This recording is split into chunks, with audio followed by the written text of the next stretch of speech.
As Gregor Samsa awoke one morning from uneasy dreams, he found himself transformed into a monstrous insect, and so begins Franz Kafka's Metamorphosis, one of the most hauntingly strange yet deeply human stories ever written. This is not just a tale of bizarre transformation.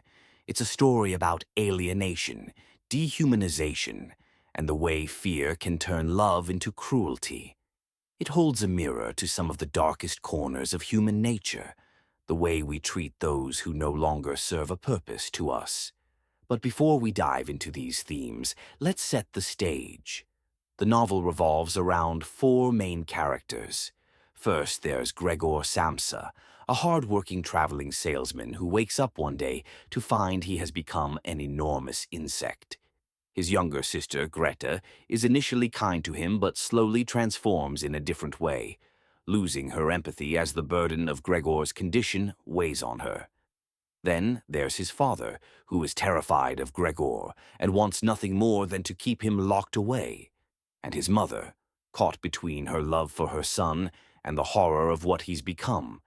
It's a bleak setup, and the novel wastes no time showing just how quickly love can turn to fear, and fear to resentment. Which brings us to our first theme.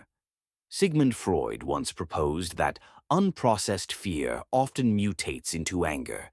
If we fear something but cannot escape it, our instincts shift. We fight instead of flee.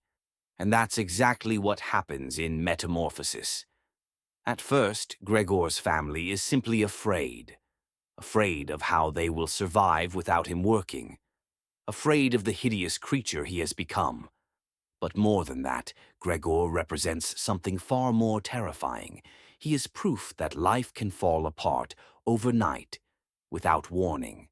He is a reminder of how fragile normalcy really is. Rather than confronting these fears, the family buries them under hostility. Gregor is locked away, barely fed, treated as a nuisance. His father, overcome with disgust and rage, even attacks him, throwing an apple so hard that it embeds in Gregor's back, a wound that will eventually kill him. The message here is chilling. When fear festers, it doesn't just disappear, it turns into cruelty. Gregor's despair isn't just about being turned into an insect, it's about losing his identity. Before his transformation, he was the provider. He worked tirelessly to support his family, and that gave him purpose. But now, he is useless. He can't work. He can't communicate. He's barely even acknowledged. Many of us define ourselves by our roles, our careers, our responsibilities, the things we contribute to others. When that identity is stripped away, what's left? Arthur Schopenhauer believed that much of human suffering comes from our endless pursuit of goals. We strive for something, achieve it, and then immediately seek the next thing. But when we fail to reach our goals, or when we're robbed of even the possibility of achieving them, that's when despair sets in. Gregor's story is a warning about what happens when we tie our entire self-worth to what we can do rather than who we are. Because once that role is gone, so is our sense of self. At the start of his transformation, Gregor still hopes his family will accept him. He hides under the couch so his sister doesn't have to see his grotesque body. He patiently waits for things to get better. But they don't. As time passes, the love his family once had for him fades into apathy.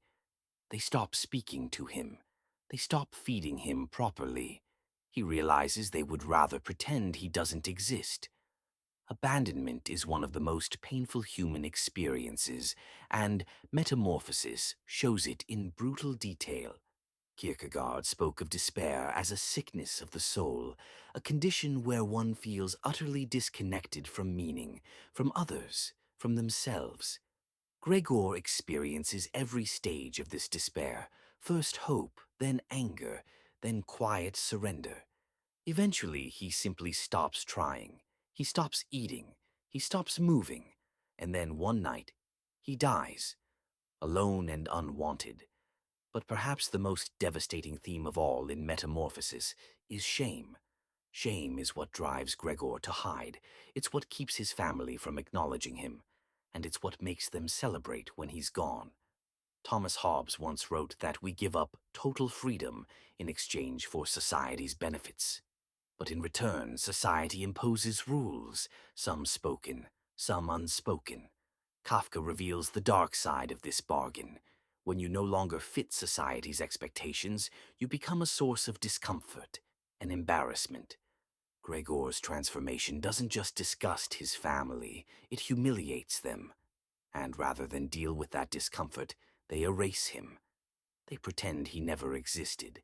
And this is something we see in real life all the time. People who lose their jobs, their health, their social status. Often they don't just suffer materially, but socially. They become invisible, ignored, forgotten. Metamorphosis isn't just a horror story about a man becoming an insect. It's a psychological deep dive into fear, identity, isolation, and shame. It forces us to ask difficult questions. How much of our worth is tied to what we contribute? How quickly do we turn on those who can no longer benefit us? And perhaps most importantly, how easily could we be cast aside if our circumstances changed overnight? Kafka leaves us with no easy answers, only the unsettling truth that Gregor's fate is not as far from reality as we might like to believe. If you enjoyed this breakdown, be sure to check out my deep dive on Kafka's The Trial, where we explore how bureaucracy and guilt can slowly erode a person's very sense of self. And as always, keep questioning, keep thinking, and I'll see you in the next video.